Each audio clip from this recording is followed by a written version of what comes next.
Good to see you this morning. Good to be with you. It is nice to be down here in Florida. We appreciate Florida as concerning COVID, like the freedom, to be able to do our own, what we think is right, to just kind of say it that way, what we think is best for ourselves. How about that?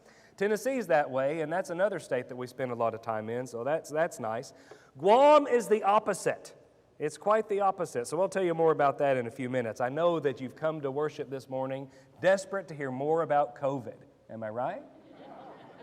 Yes, so I have minimized that in my report so that you can have the smallest dose of it as possible. We appreciate David and Tracy very much. David and I room together for one semester, and we would challenge each other, he said. The way that we did that was by writing Bible verses on a whiteboard that we put on one of those mini fridges, right? And the one who would write the verse, then it was the other one's job to, without looking at anything, try to tell where in the Bible, give book, chapter, and verse for that verse. And so it was a good challenge. He beat me most of the time, yeah? So you have a good man. Even going back that many, 28 years ago, still his heart and mind were very much centered on the Bible and knowing it by heart. So I love this guy and appreciate him very much. I know you do too. If you are new to the congregation here, we are the Treats, and like David said, just dropped our daughter off to be with David's two daughters there at Fried Hardeman, and we are working in an area called Micronesia. There's a country called Micronesia, the Federated States of Micronesia, but there's a geographic region also called Micronesia, and that's where we're working. And we live in Guam and work with Palau and Chuk also. And since I was with you last, we're going to tell you about what's been going on there, work with 3 congregations there. And I want to go through some basic report kind of material and then move on in the second half or toward the second half to talk about black magic and how it affects our work in the islands and how commonly the people believe in black magic. So we moved to Guam from Palau. There is a attitude against foreigners in Palau, and we knew that going in, so it was okay. We were prepared to address that, but it became an issue when our 2 older kids got into the teenage years, and we began to worry how that mentality would affect their development. And so one day I looked at Tammy and I said, "It's time to make a move," and she said, "You're right." And so we knew we had to leave Palau, but we did not want to leave the area because of the work that we had going with the other churches and still wanted to continue with Palau. So we drew a 5-hour flight radius around Palau and said, well, where could we move? And I could fly in here and we could still work with these congregations. And the best choice and the one that our overseeing eldership agreed with was Guam. So off to Guam we went, packed everything up into a shipping container, not a U-Haul, a shipping container, and then they came and took that and we moved to Guam. At that time, there were 3 congregations in Guam. This is the Barrigada Church of Christ meeting inside of a home. And then there is the North Guam Church of Christ meeting on Anderson Air Force Base. And then there's the Asin Church of Christ. This is a Wednesday night Bible class there. The congregation is bigger, about 50. But this is the Asin congregation. So we had the three there. And we were working with all 3 of them. None of them have a regular preacher, and so it's just men filling in, and we wrote them before we moved there and said, would you like to have some help? Can we come? And they all 3 said, yes, we'd love for you to come. And so we did so, and one of the challenges that we faced was getting onto Anderson Air Force Base to worship with the brethren there. In the beginning, it was okay. We could just go and meet one of the military brothers at the gate. They'd get us passes. We'd go on Sunday morning. But as time went on and the restrictions began to tighten up, even before COVID, it became increasingly difficult to get onto the base. We had to go during the week and get our passes for the coming Sunday, and then it just got to where we couldn't get the passes at all. And so we met with the men of the congregation there and said, brothers, we've got a church here, we've got a congregation here, to which we cannot bring visitors unless they are already military personnel. And so it's going to greatly challenge the church to grow.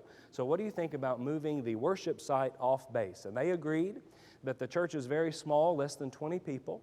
And so they don't have enough money to be able to afford much in terms of a storefront or renting a property. So we found one that was gutted and needed a lot of work. We made a low-ball offer, like a third of what the property was worth, to the owners of the property. They accepted it with the understanding that we'd do all of the repair work ourselves, and then whenever we left the property, then it would revert to them. There was plumbing, electrical, you name it, there was work to be done. And so the kids got involved, and the North Guam members did all of the work themselves, and then we were able to move in there. And then, brethren, we merged the Barrigada home church with the North Guam Church of Christ military congregation, and then had a larger group meeting together. So that was a fun and exciting thing that we were able to be involved with since we were with you last.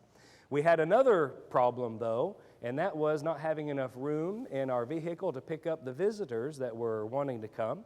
And so we rented a vehicle on Sundays, and Tammy went one way in our minivan, and I went another way in the rented vehicle. We picked the people up, and then met back at the church building, rather. And you all helped us with that situation, by the way. We appreciate it very much.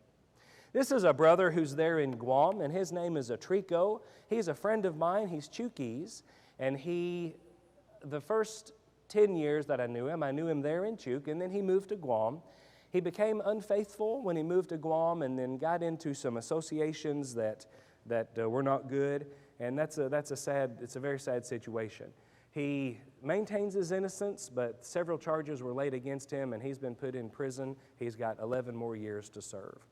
So I'd like to ask you to pray for him, though. Like I said, he's a friend of mine, and I just cannot, in my mind, consolidate him being in prison and loving him like I do. The two don't go together. So I just have to turn that over to the Lord and say the Lord will have to handle all of those things.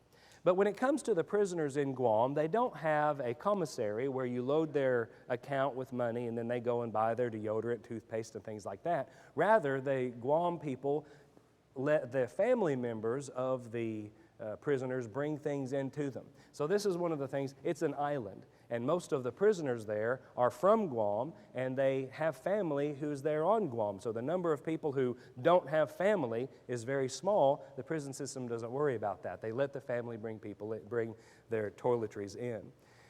And so Atrico doesn't have any family. They're over in Chuk, and so we are able to provide that service for him. The interesting thing is that Atrico has gotten back right with the Lord after getting into the prison, and he now leads a Bible study in the prison twice daily.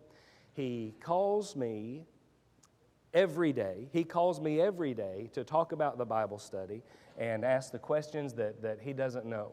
Lately, he's had someone there who's been asking about worshiping on the Sabbath, and a great many questions. Obviously, the person he's studying with has somebody that he calls and asks his questions to and brings that to Atrico, and Atrico calls me and asks his questions, brings that back to the Bible study.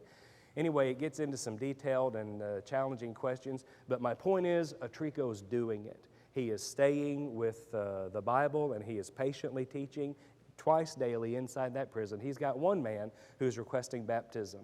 And so that's exciting. We're excited to be able to be a part of that, and are looking forward to talking to those prison officials to see what we have to do in order to perform a baptism there. So please keep Atrico in your prayers. He needs them. He gets very lonely. He gets very, very discouraged. We're able to send in up to 6 paperback books per drop. That's about every 6 weeks to 8 weeks per drop. And the things that he's asked for lately are a Bible dictionary, and then another copy of the Ready Reference for Christians. You know that one by Paul Sane? He wore one of them completely out, and he's asked for another copy. So that's something that's going on there. Now, you know Robert Martin, and he was able to come to Guam. Since we moved there, it opened the door for the Pacific Islands Bible College to be able to come and do a course there. So he did, and here he is in the North Guam Church of Christ building, and a good turnout for the PIBC classes there. Now let me take you over to Chuk and talk about that just for a few minutes. When we are in Chuk, we have daily Bible studies. Usually we have group Bible studies, and we're able to study with a lot more people that way. Sometimes, however, we'll have individual Bible studies. Here we are studying with Joey Uro's wife. Joey is already baptized, and his wife Anita is not yet baptized, and so we're studying with her. And otherwise, we have just the individual Bible studies. This gentleman with the 4 jersey on is last. He's a translator, and we're studying with, his name is Sepeta. We're studying with Sepeta. This is a typical house over in Chuk. And this is a house out in the bush area, so this is what most of the people will live in. There is a town area, and there are concrete houses in the town area, but not as nice as what you live in. This is what most of the people live in. And what I'd like to point out to you this morning about this house is there's no door, there's no doorbell, there's no door knocker. If you were to approach this house, the polite thing to do would be to announce your presence before you get right up on top of the house, because it's, as you see, it's open air, and they'll look up and see someone just immediately in the doorway. That's not very polite. So you might shuffle your feet on the banana leaves as you approach and then call out, "Hello, run on in, anybody home?" And so that's what you would do in Chuk. So like a Trico coming to Guam from Chuk, there are other members of the church who come to Guam from Chuk. And here are some of them. Well, one of them. The lady here, her name is Rakinta, and she is from Chuk. I've known her all of that time, and only in the last 2 years has she come to Guam. This is her boyfriend, Otto, with whom we're having Bible studies, and this is inside our home. But they're used to the house that you just saw on the previous slide. And so when they come over, she's not used to the doorbell or any front door etiquette or the door knocker or anything like that. She comes to our house, they park the car on the street, and then she pulls out Facebook Messenger, how she and I communicate always, and she says, "We're here," and then I go to the front door to let them in. And so Otto gets bored with all of the waiting around, and he just lays down on the front porch until the pleasantries get finished, and then he comes inside. And so more than once I've found Otto laying down on the front porch waiting for Rakinta to message me on Facebook. And so just 2 different worlds, but they come together just fine, and neither one is better than the other, but it's an interesting combination to see them come together. So here we have, the lady in the blue with the stick is a Trico's mother, and his son is there also, and he's the gentleman in prison in Guam. Sometimes the brethren in the islands, they'll ask for food, and we want to help them. Jesus gave out food, we give out food, but we don't want to become known for being the people who give out food. And we don't want them to see us as a source of food or a source of money or a source of helping with the electric bill, anything like that. We want them to see us as a source of spiritual benefit. And so we've got to be careful how we answer those requests. One of the things that we do when they ask for food is to give out seeds, and then they have their own time and money and effort invested into the project of getting more food. Here we bought a piglet for last, and he grew that up into a edible size. I hope you're not very sensitive to that idea, but he grew him up to that size, and then they had a piglet for their family. Here we have a market there in Chuk, and it is a typical market. There's fresh bread. They don't have a bunch of preservatives in the bread. The bread doesn't sit on the store shelves for any length of time. If it starts to grow mold, then they throw it away. Otherwise, it's fresh bread. And then there's canned goods inside the store there. You have bananas and 5-gallon jugs of water on the counter. What else do you need, right? I mean, everything right there for life you have. One of the meals that they make is to take the bananas. The small bananas that you see that are yellow, those are fingerling bananas, and they're about as sweet as the large bananas you have, but more compact, and so they taste sweeter than what you have. The other bananas are cooking bananas, and they'll stay green. What they do is peel them and boil them, and then make a coconut cream sauce to go on top of them, and it's kind of like a dessert. The banana tastes more like a potato. It's very, very bland, not sweet at all. And so they'll make a coconut cream sauce, and so they'll get that coconut. And the coconut you buy in the store, you may already know this, but the coconut you buy in the store is just the seed, the inside brown part of the coconut. And there's a husk around it. Like corn has a husk, well, coconut has a husk that's about 3 to 4 inches thick, so it's huge.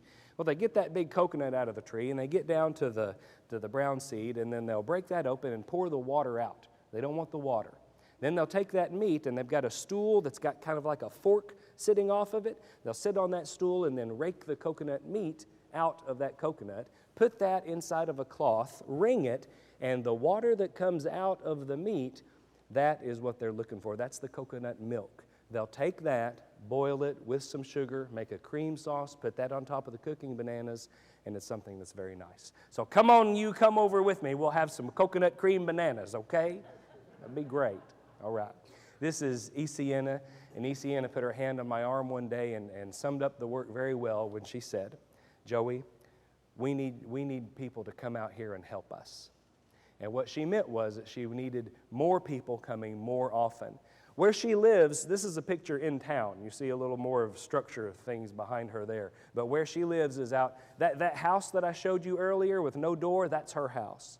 And so it's hard to get to that place. You have to have a four-wheel drive vehicle if the road is wet at all, and even then it would be questionable. If it's been raining or the road is wet, you just can't make it in a two-wheel drive vehicle. So sometimes we'll take a boat and go around, and that works as long as the waters are not very, very choppy. But even when you go and take the boat around, you can't get right up to the land because of the mangroves, and you have to take the old Japanese dock to get over to the land. The concrete has all broken down and washed away, and there are huge volcanic rocks this size, and that is the dock. And so you're walking, you know what volcanic rock looks like, and it hasn't been carved, it hasn't been flattened, it's just volcanic rock in its natural state, big pieces of it, that's the dock. You have to walk on that for 100 yards to get over to the land. And so whether you drive or whether you take the boat, it's just not easy to get there. And so what she's wanting is people to come and teach them the gospel. She's open, very open to it, and she'll call her friends in order to come hear it. But brethren, it's hard to get there. With your help, we're getting there as often as we can, and we appreciate your help very much. All right, that's Chuk. Now let's go over to Palau. Palau is more like a second world. Chuk would be more like a third world country, and Palau would be somewhere like in the second world kind of area. They had a sign to blow down in a typhoon recently, and they were painting that, fixing that, getting that back up. This is a brother who is working in the prison ministry there, or he's wanting to start a prison ministry. Behind him, that sign says the Department of Corrections. And so they're doing things like that. We were in a hospital. This is a hospital during the holiday season, trying to visit one of the sisters' husbands who's not a member of the church. Here's a man with whom we've had several Bible studies, and before we left Palau, we went through the Back to the Bible series with them so that they could be doing outreach after we left, and they've been working toward doing that. When we left, we were concerned about whether or not the men who were there would step up and take over the work and keep the church going and keep things moving and alive. I'm happy to tell you that they have. And here Mino is presiding at the Lord's table. He has become the regular preacher. Every Sunday, he's there in the pulpit. And so this is Sunday morning for us. It is Sunday night for them, moving on into Monday morning. And so their worship service has already completed. Other members of the church asked me on a subsequent trip about the paperwork for the church and how they file it with the government and what needs to be done. And so that tells me that they have taken the bull by the horns and they're doing what they need to do in order to keep the church moving and to keep everything right. So we're excited for them for that. Now let me tell you what was going on during the COVID time. COVID hit there in Guam in March and April of 2020 and really shut everything down very quickly. We had one of our elders from the De Gaulle Drive Church of Christ scheduled to come out and to see the work. That trip had to be postponed. The governor closed all but essential businesses, and masks have been required in Guam in public since day one. There's never been a time, and still today, there's never been a time where masks are not required in public. The governor was not happy with how many people were still out on the roads, and so she used the U.S. National Guard to set up road checkpoints. She wanted to close the roads, but didn't have the authority to do so. And so she set up checkpoints, and as you're driving your car, these U.S. National Guardsmen, very polite people, would read a little spiel to everybody who drove by. This is interesting. We have 5 different levels. It's a pandemic condition of readiness. So PCOR, P-C-O-R, and there's levels 1, 2, 3, 4, and 5. And during level 1, the churches cannot meet. Even during level 2, when it gets down to 3, then the churches are allowed to meet. And so during one of the lighter times of restriction, this bakery was open, and it says, public health mandates, stay in your car, must be wearing a mask, off AC during exchange. And so we had to turn the air conditioner of the car off whenever the person came to our window. And we would call the bakery, tell them what it is that we wanted, and then the attendant would come out, and everyone's wearing the mask, and turn off the air conditioner, give her your money, she'd give you the bread or whatever, and then she'd go back inside, run the credit card, run the ticket back out to you. And so this is some of the interesting things that we were able to weather during the height of COVID. Some of our stores were empty. We never suffered for food or water, so that was very good. The grocery stores were never closed. Over in Chuk, this is a sister island to Chuk, and this is one of the hand washing stations set up for COVID there. A 5-gallon bucket with a bar of soap on top, draining into another 5-gallon bucket. And so that's some of what they did. Now, during COVID, what did we do? Brethren, we stayed busy, of course, and the first thing we did was make sure that the brethren who'd be worshiping at home, of course, we never stopped worshiping, but didn't have the option of worshiping together in the assembly. We worshiped in smaller assemblies in our homes. So the first thing we did was make sure that all the people had their Lord's Supper materials. We delivered some Bibles. We delivered food, and there's a mattress behind that young lady. Spam and rice are some of their favorite foods. Whenever we were able to worship, then of course we had to wear the mask during worship. This is Innie. She's a Filipino lady, and she's one who lost her job. Many of our brethren lost work during COVID, and a lot for months and months lost work, and so we were helping as we could. She's a seamstress, and she started sewing face masks before they were everywhere, right? And so Innie would sew the face masks, but she didn't have a place to sell them. And so my wife Tammy got on the Facebook page for our neighborhood and advertised the mask, and Innie sold 300 masks. And so that was good for her, and something that she was able to provide for herself that way. Tammy did not keep any of the money. Everything went to Innie. We also helped Innie with doing some paperwork. She was applying for U.S. citizenship. It did not work out for her to get it, but these are the kinds of things that we help the brethren with as needed. Not being able to go to Palau and Chuk whenever COVID started up, those countries absolutely closed their borders. They barely let food ships in the beginning. And so even today, I cannot go to either Palau or Chuk. So what we did was we ordered a bunch of sermon outline books and other books and sent to 2 men in Palau and another 2 men over in Chuk, and we're able to help them that way. And brethren, we just stay in constant contact with them. I've been talking with them this morning and last night, as a matter of fact. Just constant contact to stay up with what's going on. We recorded some lessons on video and sent back to the States. We were involved in community projects as we could be, and here we are picking up trash alongside of the road. And here is something that you can watch a movie on Netflix if you want to. It's called Operation Christmas Drop. And the Anderson Air Force Base there in Guam, for years and years, has dropped these big boxes around the islands of Micronesia during the holiday season. And they've got food, school books, toys, just essentials for life for the islanders. And like I said, Netflix has a movie about it. The Air Force Base asks for community volunteers to help them pack the boxes. And so they've got a big warehouse, and here's a whole bunch of school books, and here's a whole bunch of rice, and here's a whole bunch of clothes. And so they'd say, now go get the rice section, and everyone just pack the boxes. So community service as much as we can. And then also just staying on top of our Bible studies and our visits and staying in touch with the brethren, trying to keep our hand on the pulse of what's going on so that when COVID did lift and restrictions were gone, then we'd be able to get right back into the work in a good way. And so that's what we did during COVID. Now let me change gears and tell you about the black magic beliefs over in the islands in the amount of time that we have left. Concerning the COVID time and the work in the church in Guam, Palau, and Chuk, the question is it moving forward? And we're able to say, yes, thankfully, with all of the things going on, yes, the work has moved forward. But black magic is something that makes it not move forward if the people really believe in it, and they do. Here's a statement by one Chukese man, and I'm going to read it just the way he said it. He said, "Black magic is for real. It is part of our Chukese history. We cannot let go of something that's part of our history. It is true that when Christianity first introduced to our islands, the use of black magic starts to diminish. But if you go to Chuk one day, you'll see that the use of black magic nowadays is very practical. Even youngsters know how to do it. Use it. Go and see for yourself. I'm not joking here. I'm serious." They do believe in it. And my interviews with the brethren in preparation for this lesson showed me how much they believe in it, much more than I even thought, even having lived there with them for a number of years. They believe in it more than I feared.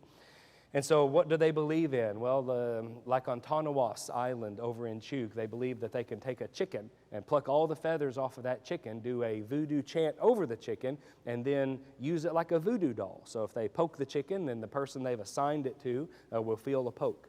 And so how do they use that? One of the most common ways that they use that is in trying to rig sporting events. Palau and Saipan are having a softball game, and so someone's up on the mountain where they can't be seen, and they're trying to use the voodoo chicken in order to make the pitcher throw wrong so that they could win that game. Maybe they've bet on the game or something like that. The most common use of black magic are a chant and a poison put onto food.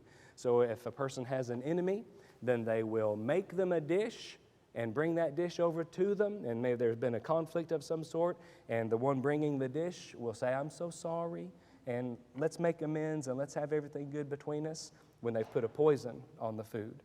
Now you will say it's the poison that then hurts the other person, but they would say that it's the black magic chant that gives the poison its power. And so they do believe in it. They do believe in it very much. They believe they can do a love potion and make someone fall in love with them that way. And the idea of ghosts, mysticism, black magic, and medicine, Western medicine, are all connected there in Chuuk. They believe in a ghost world and a human world. And so you and I are in the human world right now, and everybody who dies is automatically transferred into that ghost world, and they're just wandering the earth. You just can't see them. And so that's all of the Chuukese ancestors. The people in Palau also believe in the ghost world. My house that we rented during our time there was on a cliff, and people had fallen to their deaths off of that cliff. And so the local people believed the house we rented was haunted, and they did not want to live there. The owners of the house had to beg some of the younger people in their family to house sit that house until they found renters, until they found us. The truth is, I got a much lower price on that house because of their belief in ghosts.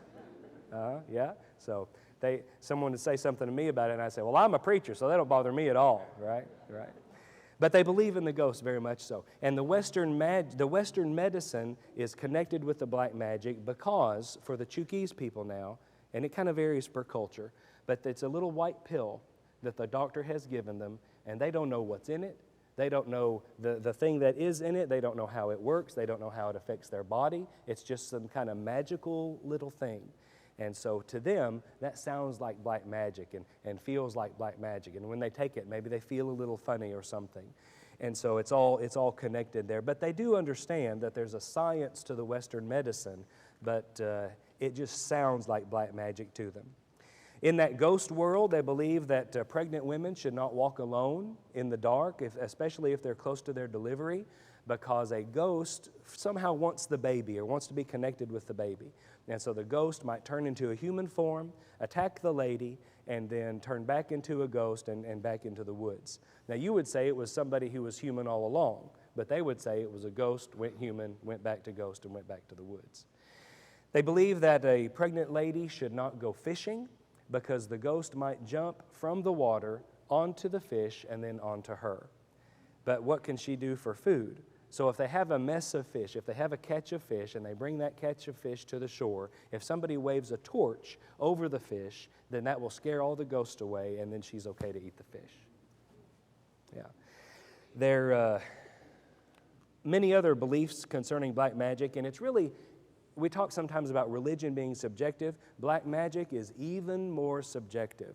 And so it's really anything you can dream up and assign to black magic. Oh, a tree fell on your house. Someone has put the black magic curse on you. And so what you going to do about it? Now, never mind the fact that there was a typhoon the night before and trees fell on lots of people's houses. You know, they'll say that. There's rats in your house. Oh, someone has put the black magic curse on you. What you going to do? And the immediate reaction is, well, I'm going to hire my own witch doctor to counteract the curse, or hire my own witch doctor to go and do a curse against that person, and maybe my curse will supersede or negate the curse they put on me. So, oh, you've got rats in your house, someone put the black magic curse on you, what you going to do? Well, never mind the fact that there's trash all outside the house, trash all inside the house. Remember the house that you saw? Well, the trash, if they have a candy bar, they'll open the candy bar and eat it and just throw it on the ground. And it just builds a layer on the ground right outside the house. Or if they have a bag of trash, then they'll open the front door, take that bag and throw it like that. And so, are there rats inside the house? Yes, there are rats there's always rats inside the house. There's rats everywhere because there's trash everywhere. But they'll say, oh, that's the black magic brought the rats inside your house, so what you going to do about it? And like I said, this is Chuk, and it varies some between Chuk and Palau and in Guam. And they believe it in Guam as well, even as modern as Guam is. So our brethren in the church believe in some of these things. And it will be hard for you to reconcile the fact that they're members of the church and that they have a scientific mind and a logical mind and still believe in some of these things. And the answer to that is partly, brethren, their mothers and their fathers taught them these things. They grew up believing these things. And so it's hard to let go of anything that we were taught when we were growing up. Did your mother lie to you? I said, no, my mother would never lie to me. My mother always told me the truth. Now, she's not perfect. She may have made a mistake from time to time, but generally speaking, my mother always teaches me the truth, and I can trust 99% of what my mother said. Well, that's the way they feel. And their mothers taught them about black magic. In interviews with the brethren in the islands, I learned a couple of things. They think that if a medical doctor cannot identify what's wrong, then it's probably a black magic situation, and so they should go to the witch doctor. They believe that if they sense that something is wrong, just get a feeling that something is wrong, then that's probably a black magic curse, and they need to do their own black magic, hire their own witch doctor in order to head it off at the pass. There's a poisonous plant in Chuk that when you're walking by, you don't walk by that plant first of all, but if you find yourself, already upon it, then you be very, very quiet, because if you make noise and wake up that plant, then that plant can do something evil to you. The poison that they get for the food, the best place to get it is from that plant or from the gallbladder of anything that's been dead for a month, or bamboo pieces that have been shaved off that are very sharp can go inside the food. They believe that it's the leaves of the plant that have the power, and so they're going to respect the leaves. You talk to the leaves, one man told me. This man's father-in-law was a witch doctor, and so he said, you talk to the leaves and get the power from the leaves. He said, but these things have a regulation, and so you've got to do it the right way. You're going to mix the potion the right way, and if you don't, maybe the thing is going to backfire and come back on you. And so not everybody wants to be a witch doctor. It's not that it's easy money, because it's a dangerous thing, they think. And so they're conflicted about it, brethren, because we teach, of course, that there is no black magic. I'm going to share that with you in just a few minutes, what it is that we teach them. But they're conflicted about it. And one sister, she said, but we are Christians, so we don't believe those things. And then she said, but the witch doctor cannot cure, though, if it's too late. You've got to get to him early in order for him to be able to cure it. And then she said, I should not believe those, but it happened to me and my brother and to my son. So that's what they're dealing with. They know better, but then they feel like they have experienced it, and they just can't bring the two together. They grew up believing them. Well, I wonder if there's anything that you and I have believed since childhood that maybe is difficult for us to let go of. I remember my mother telling me one time that frogs, the bumpy frogs, don't touch those, they can give you warts. And all of my life, I've thought twice about touching the bumpy frogs, right? Well, I looked it up on the internet. They don't give you warts. You can't get warts from any frogs. It's something transferred from human to human. But I grew up believing that. If a baby bird falls out of the nest, is it okay to pick him up and put him back in the nest? Because I was taught all of my life that you don't do that, because the human oils on our hands get onto that baby bird, and the mother bird will smell it and reject it, and the baby bird will be left alone. But that's not true. You can research that, and if you touch the baby bird, he's fine. The mother bird will not reject him. Well, where did that start? But it sure has been common, and even 2021, it was during the research for this lesson that I learned that's not true. And I'm telling you, this year, I told my kids, don't touch that baby bird. The mother bird will reject it, right? And so, but now that's not true. That's not true. There's another one. How long should you wait after eating before going to the water? 30 minutes? There's no scientific evidence for cramps in our extremities because we have gone into the water just after eating. The best source for where that started is a Boy Scouts manual from 1911. That's it. But how many of us, all of our lives, said, you got to wait 30 minutes before going into the water because you'll get cramps and you'll sink, right? The average meal takes about 4 hours to digest. So where 30 minutes came from, we do not know. So those are some things that maybe you have understood growing up, and now you're going to go home and you're going to check it out on the internet before you believe what I say, because I'm just one guy, one preacher who said it one time, and that's not enough to convince you, is it? Well, that's the way it is with our brethren in the islands with black magic. We've taught on it, but it's going to take a lot to go against what Mama said, and it takes a lot to go against what they feel like they've experienced. Here's a couple of more. Dogs' mouths, are they cleaner than humans' mouths? No, not really. Lightning, you've heard it does not strike the same place twice. It sure can, it sure can. Have you heard that hair and nails continue to grow after we die? They don't. They don't. And one more, I've heard that the Great Wall of China is the only man-made structure visible from the moon. It isn't. It isn't. So I'm breaking your heart right now, aren't I? All of these things, you're not going to trust your mother anymore. It's all over. Well, what do we teach them? Brethren, the truth is that there is no spiritual power except from God. There is no spiritual power except from God. These beliefs are attributed to the devil and believe that he makes them happen, or just some unknown force is what people attribute it to. Kind of like luck for us. We don't know what causes it, but if a black cat crosses my path, well, then I've got to be careful that I don't have bad luck. Well, there has to be something behind it causing it. And there is no spiritual power except from God. You remember back in Job? The devil was not able to afflict Job or his family or his livestock until God gave him permission. The devil and God are not on equal power plane. No, God is the only God, and the devil's a created being with greatly limited power.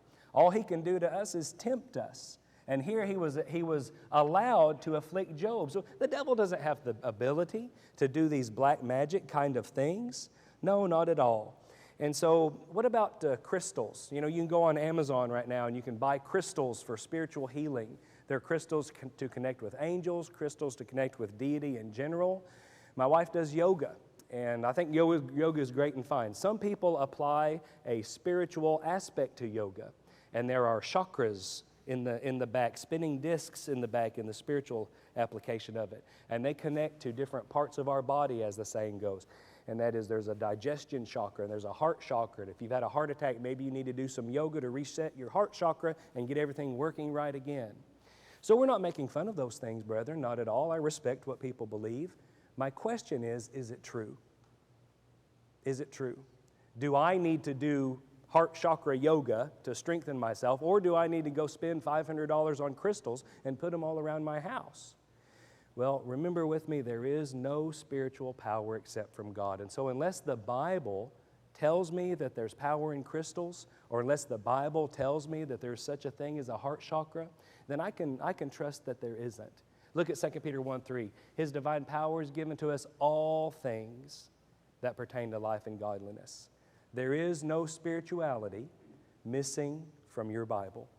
It's everything that we know spiritually. Everything that is true and right spiritually is in that book.